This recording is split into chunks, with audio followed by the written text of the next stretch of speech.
થાપાનું operation થયા બાદ આપણે અમુક બાબતોનું ધ્યાન રાખવાનું રહેશે, જેમ કે ચાલવા સમયે ઘોડીનો ઉપયોગ જરૂરથી કરવો.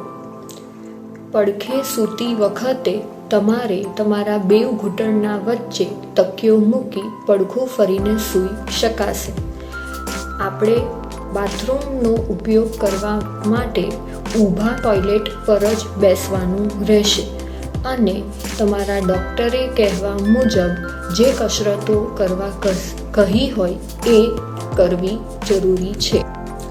અને અમુક બાબતો જે આપણે નથી કરવાનું એનું પણ આપણે ખાસ ધ્યાન રાખવાનું રહેશે, જેમ કે આપણો થાપું અને ઘૂંટણ 90 ડિગ્રીથી વધારે અંદરની તરફ વળવો જોઈએ નહીં. પલાઠી વાળીને બેસવાનું રહેશે નહીં.